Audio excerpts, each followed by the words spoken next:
1장 1절만 보시겠습니다. 욥기 1장 1절 제가 봉독해 드립니다. 우스 땅에 욥이라 불리는 사람이 있었는데 그 사람은 온전하고 정직하여 하나님을 경외하며 악에서 떠난 자더라. 아멘. 욥기, 시편, 잠언, 전도서, 아가서까지를 시가서 내지는 성문서 이런 식으로 얘기합니다. 모세오경을 우리가 잘 알지요. 그래서 또 역사서라고 하는 것은 여호수아서부터 에스더까지가 역사서입니다. 구약의 역사예요. 그 구약의 선지서라고 얘기하는 이제 아가 이사야죠. 이사야 이후에 말라기까지를 예언서라고도 이야기합니다. 신약 구약의 모세오경과 같은 기준이 되는 것은 신약 성경의 사복음서예요. 마태, 마가, 누가, 요한복음. 그렇게 하고 신약의 역사서는 여호수아부터 에스더와 같이 역사서인 것과 같이 신약 성경은 역사서가 사도행전입니다. 그리고 서신서가 있어요. 서신서. 그래서 로마서부터 유다서까지가 서신서입니다. 그리고 계시록은 예언서입니다. 이렇게 이제 구약과 신약을 이렇게 견주어서 보시면 됩니다. 그래서 시가서, 성문서라고 하는 것은 개인의 영적인 모습을 들여다볼 수 있어요. 욥도 그렇고요. 시편은 다윗의 영성을 볼 수 있어요. 잠언서는 솔로몬과 전도서는 솔로몬의 그 내면을 볼 수 있죠. 아가서도 똑같아요. 그러니까 내면의 영성을 볼 수 있었다. 그렇게 영적인 아름다운 신앙생활을 해도 솔로몬도 무너졌기 때문에 우리가 믿음의 체험이 많다고 해서 내가 믿음을 지금 온전히 지킬 수 있는 상황이 아니거든요. 늘 하나님 앞에서 솔로몬도 똑같아요. 늘 말씀드리거든요. 어제도 어떤 분이 오셨는데 목사님 신명기를 어떻게 다루면 좋겠습니까? 라고 물어보더라고요. 그래서 율법적 기준에서 디모데전서 1장 8절부터 11절까지입니다. 거기서 복음과 율법은 충돌하는 개념이 아닙니다. 라고 말씀드리면서 저는 신명기를 하면서 되게 제 나름대로 참 보람이 있었거든요. 신명기를 통해서 율법에 대한 개념, 신앙생활에 있어서 율법과 복음에 대한 충돌하지 않는 부분들, 이런 부분들을 잘 깨달으시면 말씀드리죠. 제가 순종의 기도가 가장 중요하다고. 그렇지 않다 보니까 럭비공처럼 튀어나가는 거예요. 사람의 마음이. 우리의 심령도 똑같아요. 말도 똑같아요. 우리의 속사람을 주님의 말씀으로 관리되지 아니하면요, 그냥 이게 어디로 튀어나갈지 몰라요. 우리의 마음은. 젊다고 해서, 나이가 적다고 해서, 나이가 많이 들었다고 해서 그 마음이 관리되는 것이 아닙니다. 말씀을 듣고 또 기도하면서 내 자신을 쳐서 복종시키지 아니하면요, 절대로 신앙생활을 완주할 수가 없어요. 경주하는 것과 똑같습니다. 그래서 욥기는 뭐라고요? 시가서다. 그리고 성문서다. 이런 표현을 했어요. 그래서 욥이라고 하는 것은 그냥 가상의 인물이 아니고 실존적인 인물입니다. 실존적인 인물입니다. 그래서 시대적 배경으로 보면 아브라함 시대 내지는 그 이전 시대로 봅니다. 그러니까 얼마나 오래된 사람이에요. 아브라함 시대. 그 연수를 보니까 140세를 삽니다. 아브라함은 175세를 삽니다. 그러니까 연수가 비슷하죠. 그리고 그 당시에 재산의 척도는 뭐냐면요, 몇 마리의 양과 몇 마리의 소가 가지고 있는가, 이런 표현들, 나발도 비슷하지만요, 아브라함도 야곱도 그래요. 한때 두 때를 이루었다. 이런 표현들 보면은 그 시대의 배경이 아브라함처럼 족장 시대에 살고 있었던 사람이고, 욥도 족장, 아브라함도 족장이다. 이삭도 족장, 야곱도 족장, 유다도 족장, 이렇게 봅니다. 족장 시대를 살았다.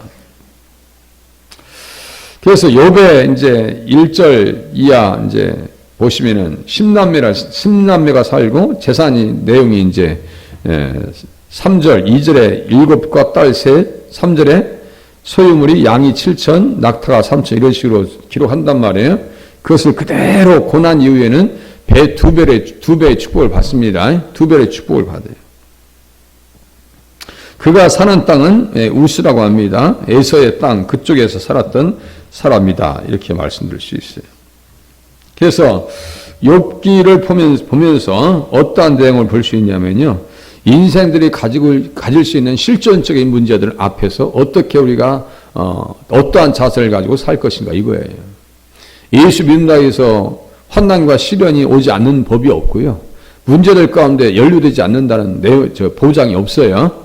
가끔 세월호 얘기도 하거든요. 그 안에 믿는 사람들도 있었고 기도하면서 참 사고를 당한 친구들도 있고 제가 양온유라고 하는 친구를 제가 한 사람만 기억한다 했죠. 그래서 그렇게 신앙생활 잘하고 학생회 회장까지 하고 그렇게 자기는 살 수 있었는데 다시 들어가서 죽임을 당할 수밖에 없는 그런 상황, 안타까운 상황. 그렇게 하고 아이들이 그런 상황 속에서 기도했던 모습이 나옵니다. 영상이 떠요. 음성도 있고. 그래서 세상에서 살면서 예수를 믿는다 해서 사고가 안 나느냐, 병이 안 걸리느냐, 그게 아니라는 거예요.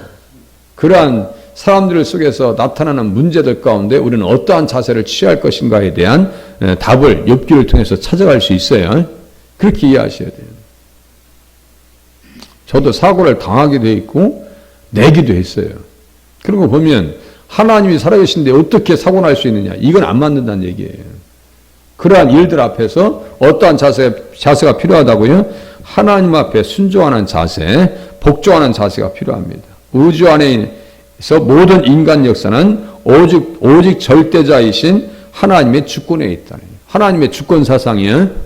하나님의 주권, 하나님께서 하시는 일들 앞에 우리는 어떠한 자세를 취할 것인가에 대한 답을 찾아야지 하나님 이렇게 해주세요, 저렇게 해주세요 이런 게 안 된단 말이에요. 물론 기도하죠. 유한한 인간은 오직 절대자이신 하나님의 경륜과 섭리 안에서만 행동해진다. 하나님의 섭리와 주장하심에 의해서 우리는 행동되어진다. 이게. 그렇기 때문에 모든 인생은 오직 절대자이신 하나님의 주권적인 경륜과 섭리에 대해서 절대 순복하며 또 신앙생활 하고요. 그냥 감사로 받아들이셔야 돼요. 욥과 같이 어떻게 돼요? 그냥 고통이 찾아와도 어떻게 해요? 몇 장이에요? 2장이에요? 한번 보세요. 1장이네요. 1장 21절 보세요. 겉옷을 찢고 안 좋은 소식 다 듣죠. 자녀들 하루아침에 욥에 있어서 하루는 기가 막힌 하루입니다. 다 망하고 자녀들 다 죽임을 당하고 그러면서 20절 보세요. 욥이 일어나 20절 1장 20절 겉옷을 찢고 머리털을 밀고 땅에 엎드려 예배하며 예배하겠어요? 우리 같으면 예배 시간 나오겠어요? 집안에 일이 있어서요? 개인 신상에 뭔 일이 있어서 저는 못 나오는데 이렇게 우리는 하잖아요. 그런데 욥은 어떻게 했어요? 예배하고 있잖아요. 그렇게 하고 뭐예요? 이르되 내가 모태에서 알몸으로 나왔사오는 즉 또한 알몸이 그리로 돌아가올지라 주신 이도 여호와시요 거두신 이도 여호와시니 여호와 이름이 찬송을 받으실지니이다. 하나님에 대해서 하나님의 영역에 대해서는 일절 침범을 하지 않습니다. 하나님의 주권을 높여드립니다. 이게 하나님의 주권 사상이에요.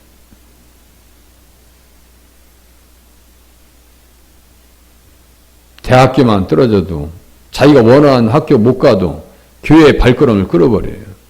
예? 자녀의 말을 듣고 또 부모는 또 교회를 중지해버립니다. 이게 참 너무너무 안타까운 거예요.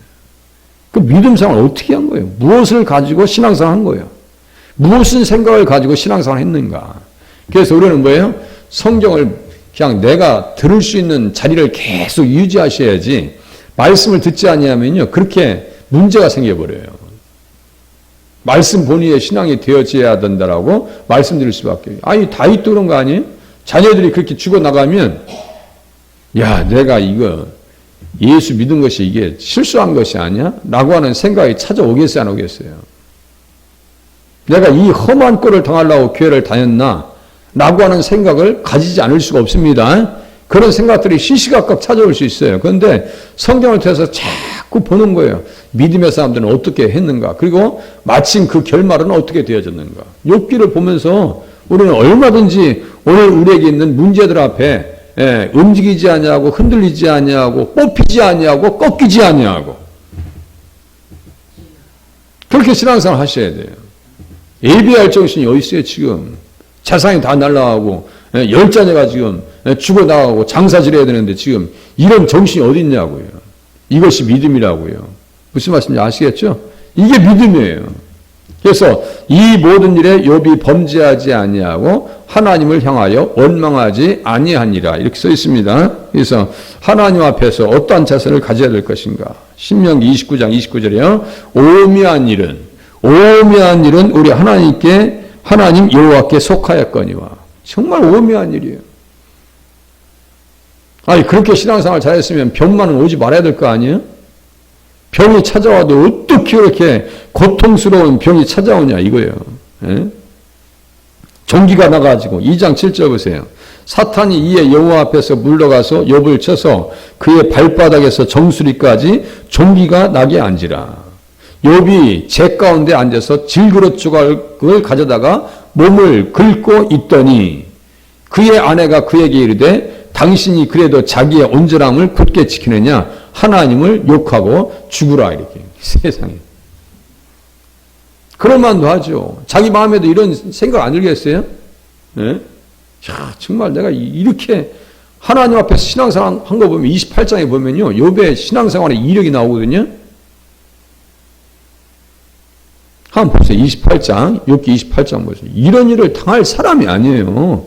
네.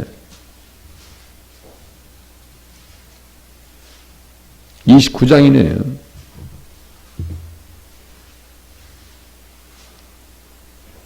보통 뭐 신앙생활 잘했어야죠.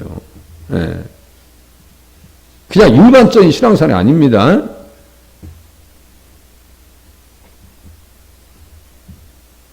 12절 보세요. 12절. 11절 12절 보세요. 귀가 들은 즉 나를 축복하고 눈이 본 즉 나를 증언하였나니 이는 부르짖는 빈민과 도와줄 자 없는 고아를 내가 건졌습니다. 망하게 된 자도 나를 위하여 복을 빌었으며. 제가 자꾸 얘기하죠. 망하게 된 자도 나를 위하여 복을 빌었으며 과부의 마음이 나로 말미암아 기뻐 노래하였느니라. 내가 의를 옷으로 삼아 입었으며 나의 정의는 겉옷과 모자 같았느니라. 예수 잘 믿었어요? 안 믿었어요? 잘 믿은 정도가 아니야. 그냥 너무너무 잘 믿었어요. 그런데 어떻게 악창이 나고 머리에서 발바닥까지 이렇게 기왓장 갖다가 긁어야 되냐고요. 저도 한때는 무좀이 심해가지고 그냥 제가 보니까요 2시간 3시간을 긁고 있더라고. 피가 나올 때까지. 지금 무좀은 지금 없어요. 그것도 고등학교 3학년 때 그때 얼마나 무좀이 심했냐면요 한쪽 발이 그냥 이렇게 부어 있었어요. 나중에는 결혼하고까지도 무좀이 있어가지고 그거 뭡니까 식초 원액 있죠? 그 1리터짜리 붓고 계란 흰자 깨서 우리 목사님이 그렇게 해보라 해서 원액 1000ml짜리인가요? 그 붓고 발에다 담갔으니 그 발이 어떻게 됐겠어요? 그날 밤 잠을 못 잤습니다. 이렇게 두꺼워져가지고 발이 그게 크게 큰일 안 나게 다행이에요. 그렇게 미련한 거예요, 사람이. 어쨌든 무좀은 없어졌어요. 이랬던 저랬던 간에. 무좀 때문에도 그 발끝에 있는 균 때문에 말이요. 네? 그 고난을 당하고 막 시련을 나오고 막 그냥 살 것 같지 않고 그냥 피가 흐르는 거 보면서 긁고 있었는데 그것만 봐도 징한데 욥은 머리끝에서 발끝까지 그렇게 됐어요. 그래도 흔들리지 않습니다.